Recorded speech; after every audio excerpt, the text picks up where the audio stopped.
Assalamu alaikum everyone. Today our topic is receivable ledger control account for FFA and FA2, and we are going to discuss the receivable ledger T account and statement of financial position, what we are going to present in the statement of financial position, plus what we are going to present in statement of profit and loss with respect to receivables and irrecoverable debts. So I would like to switch in Urdu now. So what are receivables? Receivables क्या है? Receivable आपका current asset है, बिल्कुल basic बात है, हमने FA1 में भी पढ़ा इस चीज़ को। रिसीवेबल्स आपके करंट एसेट्स हैं। whenever you are making a credit sales, you will always debit your account receivable control account. तो रिसीवेबल्स को जो भी चीज़ बढ़ाती है वो डेबिट साइड पे आती है। क्यों? क्योंकि रिसीवेबल्स आपके करंट एसेट्स हैं और जो भी करंट एसेट को चीज़ बढ़ाती है, एसेट्स का बढ़ना डेबिट, एसेट्स का कम होना क्रेडिट। ठीक है। और अगर आपसे एग्जामिनर ये सवाल पूछता है, अगर आपको ये बात बोलता है कि whether this statement is true और फॉल्स, कि रिसीवेबल्स का ओपनिंग बैलेंस हमेशा डेबिट साइड पे आता है, तो ये स्टेटमेंट फॉल्स है। रिसीवेबल का बैलेंस मोस्टली डेबिट साइड पे आता है, हमेशा डेबिट साइड पे नहीं आता। कभी वो क्रेडिट साइड पे भी आ सकता है, because maybe you have received excessive amount then what was receivable for you. ठीक है। तो अगर मैं रिसीवेबल के टी अकाउंट की बात करूं, तो रिसीवेबल के टी अकाउंट में क्या क्या होगा? उसका ओपनिंग बैलेंस होगा, ब्रॉड डाउन जिसको हम लोग कहते हैं, वो किस साइड पे आएगा? डेबिट साइड पे आएगा। और जो भी चीज रिसीवेबल को बढ़ाती है वो किस साइड पे आएगी? क्रेडिट साइड पे आएगी, सॉरी डेबिट साइड पे आएगी। तो जिसमें आपकी क्रेडिट सेल्स आ जाती हैं। ठीक है। आपका इंटरेस्ट रिसीवेबल आ जाता है, लाइक इंटरेस्ट रिसीवेबल कैसे? कि लेट से आपने सेल्स की हैं, ठीक है, आपने क्रेडिट पे सेल्स की और आपका क्रेडिट टर्म डिसाइड हुआ था 30 डेज का, बट आपने अपने कस्टमर्स को ये इंटीमेट किया हुआ है, आपने बताया हुआ है कि अगर आप पेमेंट 30 डेज से डिले करते हैं तो आपके ऊपर पर डे इतना इंटरेस्ट हम चार्ज करेंगे। Interest will be your income. ठीक है। और अब वो आपका रिसीवेबल है। ठीक है। रिसीवेबल है तो आप उसको भी अपने रिसीवेबल्स के टी अकाउंट में रिकॉर्ड करेंगे। ठीक है। और उसमें क्या चीजें हैं बाकी? ठीक है। उसके अलावा जो भी चीजें हैं, ठीक है, रिसीवेबल से रिलेटेड, जो भी चीज आपके रिसीवेबल्स को कम करेगी वो किस साइड पे आएगी? क्रेडिट साइड पे आएगी। ठीक है। अब क्रेडिट साइड पे क्या क्या आएगा? आपके क्रेडिट साइड्स पे आपकी सेल्स रिटर्न्स आएंगी, एज वी नो। अगर मैं डबल एंट्री की बात करूं तो डबल एंट्री क्या होगी? Debit sales return and credit receivables. ठीक है। आपके रिसीवेबल्स आएंगे, आपका सेल्स टैक्स रिटर्न आएगा। ये हम लोगों ने डिस्कस किया हुआ है सेल्स टैक्स के बारे में कि input sales tax and output sales tax, और आप उसको कहते हैं वैट इन वैट आउट। ठीक है। तो एक आपका टैक्स एसिड होता है, जो आपका सेल्स के ऊपर टैक्स है वो आपकी लाइबिलिटी है, और जो आपका परचेजेस के ऊपर टैक्स आप पे कर रहे हो, ठीक है, वो आपका एसिड है। ठीक है। उसके अलावा क्या क्या चीज आती है? उसके अलावा इररिकवरेबल डेट्स, जिसके ऊपर आज हम बहुत ज्यादा बात करने वाले हैं। इररिकवरेबल डेट्स क्या है? ये एक लॉस है। ठीक है। इररिकवरेबल डेट एक लॉस है, एक एक्सपेंस है, जिसको हम ये कहते हैं कि फॉर एग्जाम्पल पर्सन ए ने पर्सन बी को क्रेडिट सेल्स की। उस क्रेडिट सेल्स में ये हुआ कि जो पर्सन बी है वो बैंकरप्ट हो जाता है या कोई भी इशू आ जाता है पर्सन बी को। ठीक है।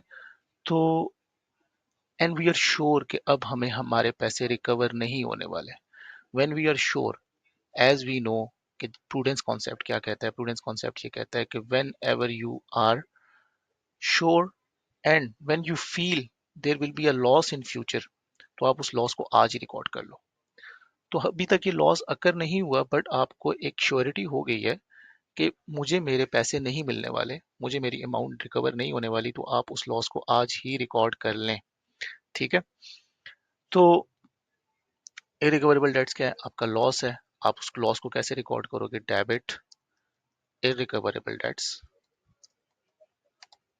क्रेडिट आपका अकाउंट रिसीवेबल्स। ठीक है। उसके अलावा क्या क्या चीज़ें आती हैं, अगर हम बात करें नोट्स में भी बात करें तो इरिकवरेबल डेट्स के अलावा आपके पास बैंक आ गया, जो भी आप कैश रिसीव करेंगे या अमाउंट रिसीव करेंगे थ्रू बैंक और कैश अगेंस्ट दोस्त रिसीवेबल, वो आपके रिसीवेबल्स को कम करेगा। रिसीवेबल्स को कम करना क्रेडिट साइड पे आएगा, रिसीवेबल को बढ़ाने वाली चीज़ें डेबिट साइड पे आएंगी। ठीक है, ये हम लोगों ने FA1 में बहुत डिटेल में चीज़ें पढ़ी हुई हैं, तो इसलिए मैं इन पे ज़्यादा एम्फेसाइज नहीं करूंगा। ठीक है, लास्ट में है आपके पास कॉन्ट्रा। अब कॉन्ट्रा क्या होता है कि आपका कस्टमर आपका वेंडर भी है, और जो जिसके आप कस्टमर हैं, मतलब एट द सेम टाइम आप जिसको चीज़ें सेल कर रहे हैं आप उससे परचेज भी कर रहे हैं। तो जिसने आपको जिससे आपका रिसीवेबल है उसको आपने पेबल्स भी देने हैं। ठीक है, तो जब आपने फॉर एग्जांपल, मैं हूँ उमर और मेरे साथ मेरा कोई दोस्त है अहमद है, तो हम लोग एक बिजनेस करते हैं।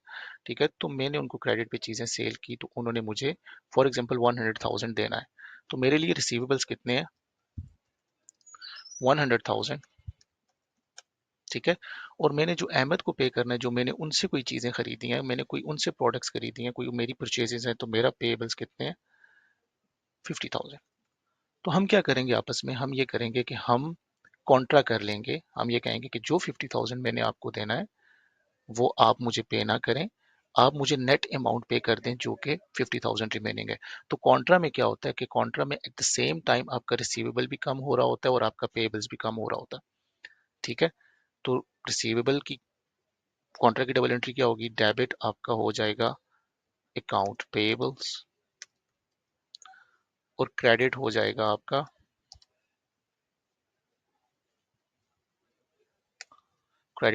आपका अकाउंट रिसीवेबल्स।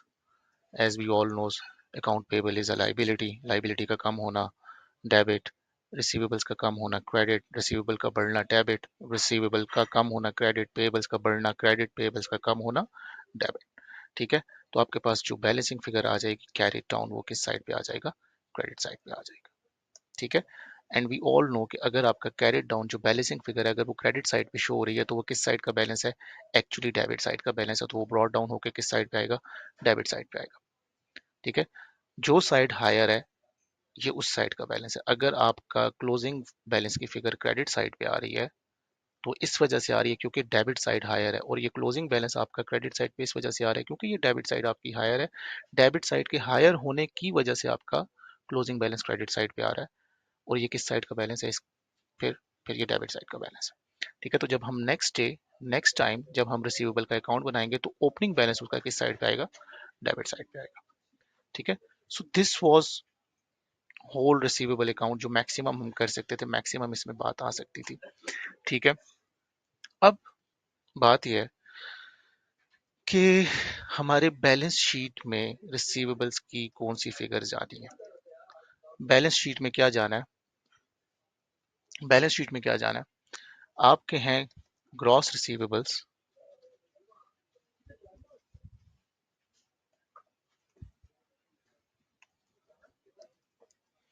आपके हैं ग्रॉस रिसीवेबल्स।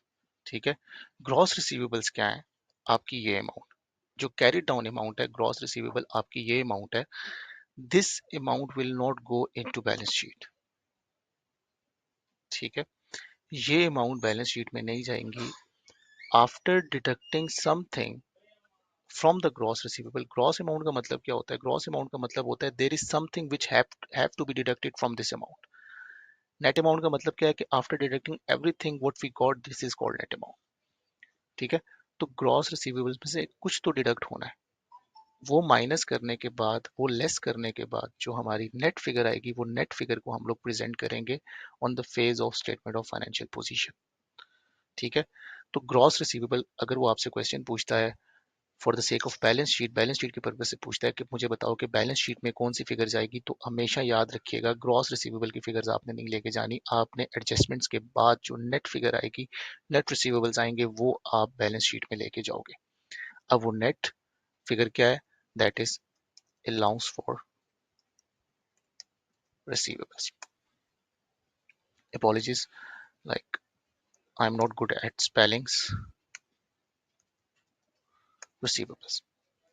ठीक है, तो ये हम लेस करेंगे तो हमारे पास क्या आ जाएगी, net receivables. This amount will be presented in this amount will be presented in SOFP। अब हमारी डिस्कशन रह गई है दो चीजों के ऊपर, irrecoverable debt and allowance for receivable. As we know prudence concept क्या कहता है, अगर आपको थोड़ी सी भी भनक लगती है कि फ्यूचर में लॉस होने वाला है तो आप उस लॉस को आज ही रिकॉर्ड कर लो, और अगर आपको ये पता चलता है कि फ्यूचर में गेन होने वाला है, आपने उस गेन को तब तक रिकॉर्ड नहीं करना जब तक वो गेन रियलाइज ना हो जाए। ठीक है। अब इररिकवरेबल डेट क्या है कि व्हेन यू आर श्योर कि आपको पैसे नहीं रिकवर होने वाले, व्हेन यू आर श्योर कि आपको पैसे नहीं मिलने वाले, तो दैट मीन्स अब वो आपका लॉस अकर हो चुका है। जो आपने एसेट बना के रखा हुआ था, उस एसेट को आपने अब अपने लॉस में कन्वर्ट करना है। अब वो आपका एसेट नहीं रहा, अब वो आपका क्या है, लॉस है। ठीक है। अलाउंस फॉर रिसीवेबल्स क्या है, अलाउंस फॉर रिसीवेबल्स क्या है, अलाउंस फॉर रिसीवेबल्स ये है कि we are doubtful, we are not sure, but we are doubtful that this amount may not recover from that customer। ठीक है। कोई स्पेसिफिक कस्टमर है या एक जर्नल अलाउंस है, हम लोग अलाउंस फॉर रिसीवेबल्स बनाते हैं, फॉर एक जर्नल अलाउंस भी बनाते हैं, स्पेसिफिक अलाउंस भी बनाते हैं। जर्नल अलाउंस का मतलब क्या है कि ओवरऑल जो आपके जितने भी टोटल रिसीवेबल्स हैं उसके अगेंस्ट आप एक अलाउंस बना लो। अलाउंस फॉर रिसीवेबल्स क्या है, आपकी प्रोविजन है। प्रोविजन क्या है, लाइबिलिटी है। तो आप अपने अकाउंट रिसीवेबल्स को क्या कर रहे हो, अकाउंट रिसीवेबल्स को कम नहीं कर रहे डायरेक्टली, आप क्या कर रहे हो, उन रिसीवेबल्स के अगेंस्ट अलाउंस बना रहे हो to net off the figure. As we know होता क्या है, assets is equal to capital plus liability. To balance off the figures आप क्या कर रहे हो, आप लाइबिलिटी साइड पे क्या कर रहे हो, आप लाइबिलिटी साइड पे अलाउंस फॉर रिसीवेबल बना रहे हो। बजाय अपने रिसीवेबल्स को डायरेक्टली कम करने के, आप इस अमाउंट को कम नहीं कर रहे, अलाउंस फॉर रिसीवेबल आप क्रेडिट साइड पे नहीं लिख रहे, बट आपने बैलेंस शीट में जो प्रेजेंट करना है, बैलेंस शीट में जो आप अमाउंट प्रेजेंट करोगे एसेट्स में, वो ये अमाउंट प्रेजेंट करोगे। ठीक है। अब अलाउंस फॉर रिसीवेबल की डबल एंट्री क्या होगी, डेबिट इररिकवरेबल डेट्स, जिसको आप बैड डेट्स भी कहते हो, और क्रेडिट अलाउंस फॉर रिसीवेबल्स। ठीक है। Credit allowance for receivable. तो अब आप यहाँ पे डबल एंट्री क्या कर रहे हो, आप डबल एंट्री ये कर रहे हो कि आपने अपना लॉस रिकॉर्ड कर लिया at the same time, but आपने अपने रिसीवेबल्स को कम नहीं किया। आप रिसीवेबल्स को कम करने की बजाय आप उसके अगेंस्ट क्या कर रहे हो, प्रोविजन बना रहे हो। तो प्रोविजन के लिए आप क्या करोगे कि आप अलाउंस फॉर रिसीवेबल का एक सेपरेट अकाउंट बनाओगे as a liability account, as a provision, और आप उसको प्रेजेंट करोगे in the face of statement of financial position, और रिसीवेबल्स को आप नेट अमाउंट्स के साथ प्रेजेंट करोगे on the face of your statement of financial position. ठीक है। अच्छा जी। तो अलाउंस हम कब बनाते हैं, बात बात अगेन मैं बता रहा हूँ, अलाउंस हम कब बनाते हैं, when we are not sure, when we have a doubt कि हमें शायद ये पैसे रिकवर नहीं होने वाले, तो हम क्या करेंगे, अलाउंस फॉर रिसीवेबल बना देंगे। हम उसको रिसीवेबल्स की अमाउंट में से लेस नहीं करेंगे, but go bringing the figure into the statement of financial position, before bringing the figure into statement of financial position, हम लोग उस अलाउंस को एडजस्ट करेंगे और नेट रिसीवेबल्स की अमाउंट को हम लोग प्रेजेंट करेंगे on the face of statement of financial position. ठीक है। अगर मैं बात करूं तो इररिकवरेबल डेट्स ने भी कहाँ जाना है, इररिकवरेबल डेट्स कहाँ पे जाएगा, आपका पीएनएल में जाएगा एज अ लॉस। ये आपका कहाँ का आइटम है, बैलेंस शीट का आइटम है, स्टेटमेंट ऑफ फाइनेंशियल पोजीशन का आइटम है। ये भी आपका कहाँ का आइटम है, पीएनएल का आइटम है। अलाउंस फॉर रिसीवेबल आपका कहाँ का आइटम है, बैलेंस शीट का आइटम। ठीक है। अच्छा, अगर वो आपसे पूछ लेता है, एक तो बात हम लोगों ने कर दी बैलेंस शीट, ठीक है, एक बात हम लोगों ने कर ली बैलेंस शीट की, दूसरी बात हम करते हैं प्रॉफिट एंड लॉस की। ठीक है। अब प्रॉफिट एंड लॉस की जब हम बात करते हैं तो प्रॉफिट एंड लॉस में हमसे वो दो रिक्वायरमेंट ज्यादातर पूछ सकता है। एक रिक्वायरमेंट उसकी ये हो सकती है कि मुझे बताओ इस साल हमारे स्टेटमेंट ऑफ फाइनेंशियल पोजीशन में रिसीवेबल्स की क्या फिगर प्रेजेंट होने वाली है। तो रिसीवेबल में क्या फिगर प्रेजेंट होने वाली है, this net receivables. Profit and loss में क्या प्रेजेंट होने वाला है, तो these two formats you have to get, get them remembered. आपको ये याद होने चाहिए। जब अगर आप इनको याद कर लेते हो, इनको समझ लेते हो, तो आप कोई भी क्वेश्चन किसी भी एंगल से आप कर सकते हो। So this is the basic thing what you have to do for these two things, for balance sheet and profit and loss. Profit and loss में क्या जाएगा? Return of debts throughout the year, कि जो आपने right of कर दी है। Write of mean जो आपने ये अमाउंट की है, जो ये डबल एंट्री की है, दिस, इसको हम लोग क्या बोलते हैं? हमने अपने डेट्स को राइट ऑफ कर दिया। राइट ऑफ का मतलब हमने रिमूव कर दिया है। हमने कहा जी कि अब ये हमें नहीं मिलने वाले, and eliminating our we are eliminating our current asset. हम लोग अपने एसेट्स को रिमूव कर रहे हैं। We are writing off as a loss. ठीक है, तो write off as irrecoverable debts, ठीक है, ये अमाउंट आएगी। And if there is a increase in allowance, increase in allowance की डबल एंट्री क्या है? ये डबल एंट्री है।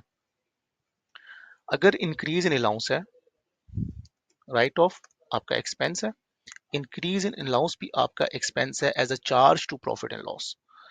If there is a increase in allowance, that mean, increase in allowance का मतलब क्या है? कि for example this is year 2024 and 2025, अभी 2025 चल रहा है। हम ये कहते हैं कि ईयर 2024 पे हमारे अलाउंस फॉर रिसीवेबल्स कितने थे? ठीक है, हमारा allowance for receivable for example था 100,000। ठीक है, और इस साल हमारा अलाउंस फॉर रिसीवेबल 2025 के एंड पे जो अलाउंस फॉर रिसीवेबल है, या हम ये कह सकते हैं कि 2025 का ओपनिंग बैलेंस क्या था अलाउंस फॉर रिसीवेबल का? 100,000 था। या 2024 का क्लोजिंग बैलेंस क्या था? 100,000 था। 2025 का क्या है? 2025 का लेट से हम कहते हैं 130,000 है। तो there is a increase in allowance by what? By 30,000। 30,000 का इंक्रीज इन अलाउंस है, और हम लोग पूरे के पूरे 1,30,000 को एक्सपेंस बुक नहीं करेंगे। हम लोग, देर is a movement between these allowances, हम लोग मूवमेंट को कहाँ लेके जाएंगे? प्रॉफिट एंड लॉस में लेके जाएंगे। और क्लोजिंग बैलेंस को कहाँ लेके जाएंगे? बैलेंस शीट में लेके जाएंगे। So this will be presented in a balance sheet, this closing figure will be presented in the balance sheet. और जो मूवमेंट इन अलाउंस है, साल के शुरू में क्या था, साल के आखिर में क्या है, एंड में क्या है, तो जो मूवमेंट आई है, मूवमेंट कितनी है? 30,000 का इंक्रीज है। This will charge to profit and loss. और इसकी डबल एंट्री क्या है? This one.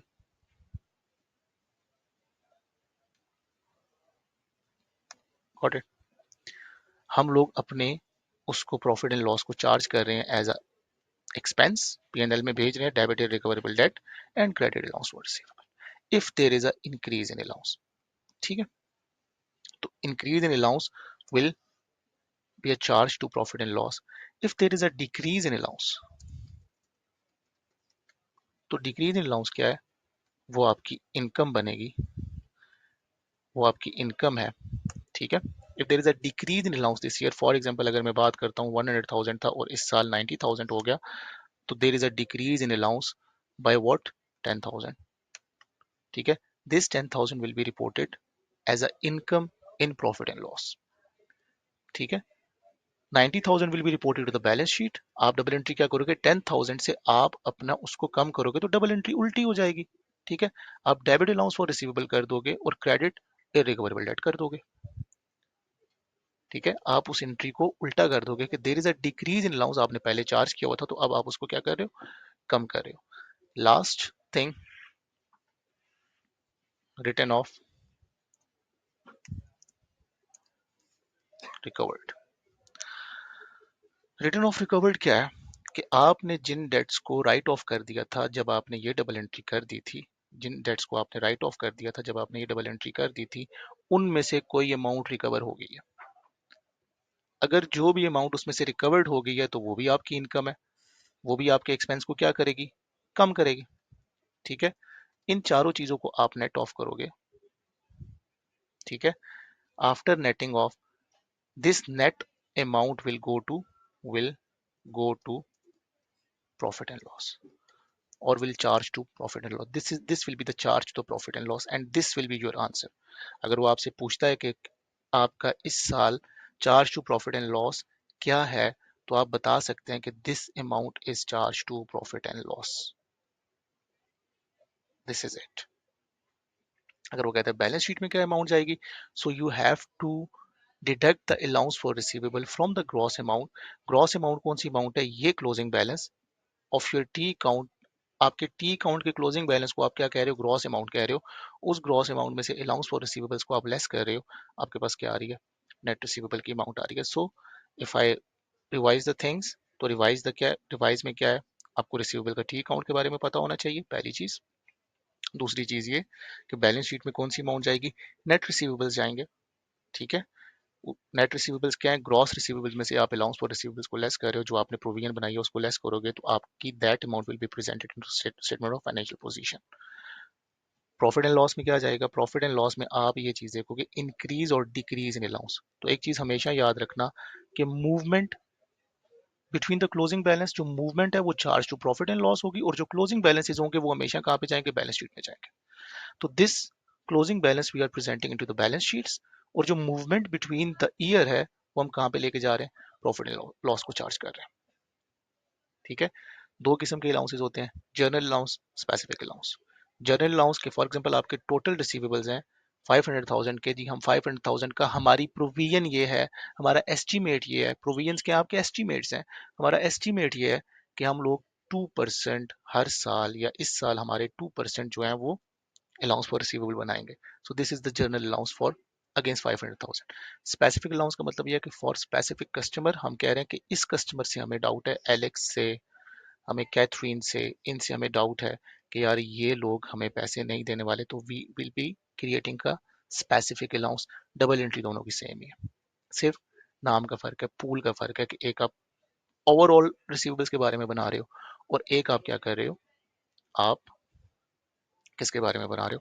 For the specific customer बना रहे हो, स्पेसिफिक बंदों के लिए बना रहे हो। End of the day double entry वही है। ठीक है। Maybe I have missed something, but I guess this is more than enough for this topic. तो हम इसके अगर क्वेश्चंस पे चले जाएं, ठीक है, if we have to perform the questions for this, ठीक है।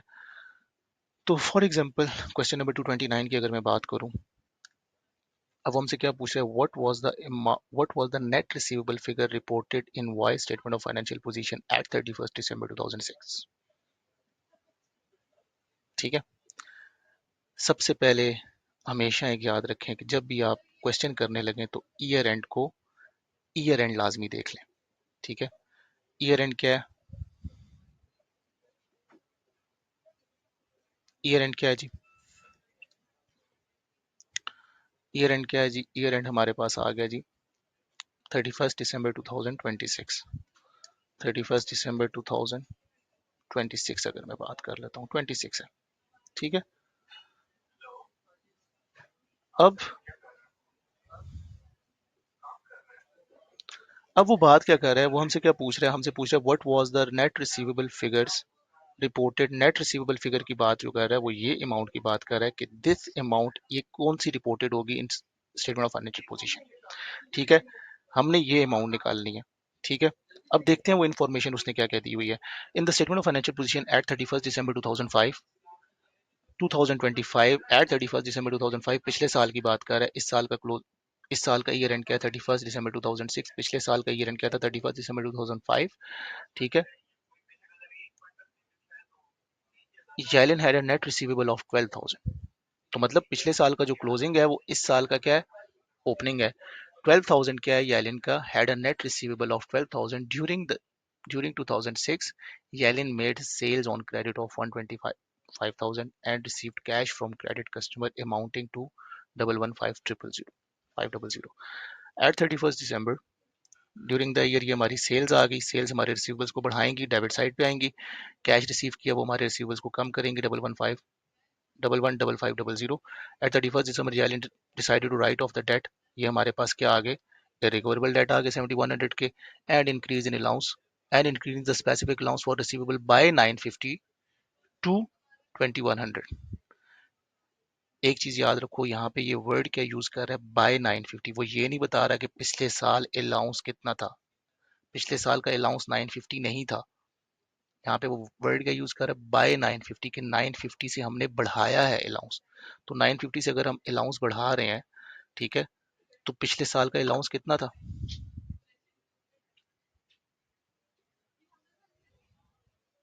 पिछले साल का अलाउंस कितना था 2100 माइनस 950 करूं तो पिछले साल का अलाउंस कितना था 1150।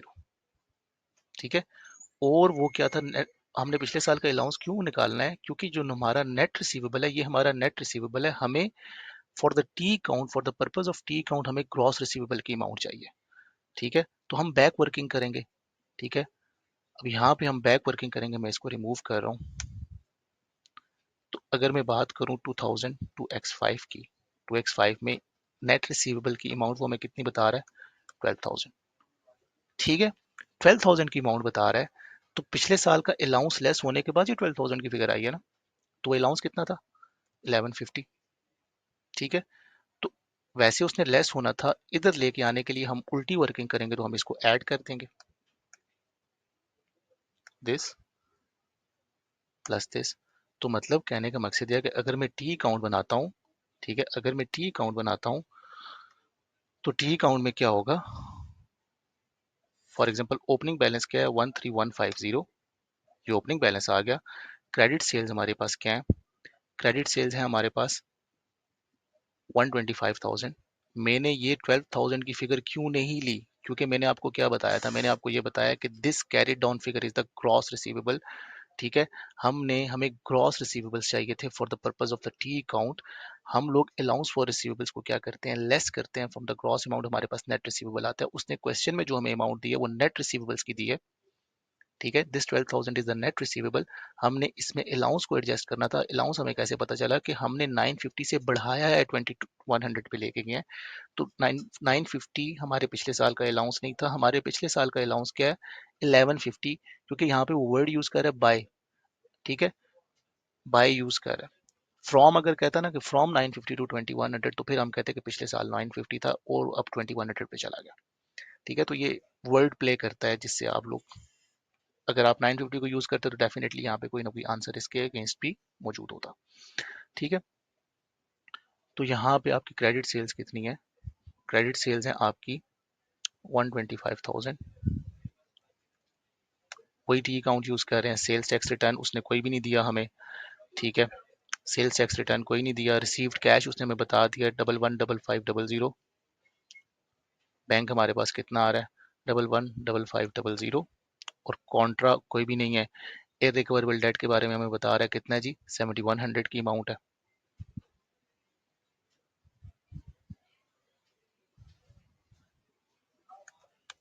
ठीक है, 7,100 की अमाउंट है। और क्या बता रहा है हमें, और हमें ये बता रहा है कि हमारा इंक्रीज इन अलाउंस है। तो स्पेसिफिक अलाउंस या इंक्रीज कोई भी अलाउंस है वो आपके रिसीवेबल के टी अकाउंट में नहीं आता। अगर मैं इसको नेट ऑफ करूं, तो नेट ऑफ करने का मकसद ये है कि अगर मैं सम करूं इसको,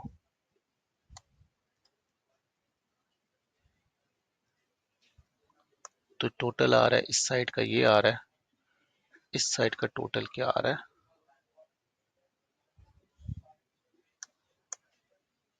138,150। तो यहाँ पे भी 138,150, जो हायर साइड होती है दोनों का टोटल सेम जगह पे लिखते हैं, तो उसमें से अगर मैं ये माइनस करूं तो मेरे पास कैरी डाउन फिगर आ जाएगी। ठीक है, तो क्या आ रहा है जी 11,155,000। अब डेफिनेटली ये ऑप्शन भी गिवन है आपको यहाँ पे, बट ये गलत आंसर है, क्योंकि वो हमसे क्या मांग रहा है नेट रिसीवेबल मांग रहा है। ठीक है, तो ये जो अमाउंट आई है this is the gross receivable. तो अगर मैं 2006 की बात करूं, तो 2006 में ग्रॉस रिसीवेबल्स क्या है। ठीक है, हमारे पास ग्रॉस रिसीवेबल आ गए 1,550। अलाउंस फॉर रिसीवेबल कितना है जी इस साल, वो हमें गिवन है, वो कितना है जी 2,100।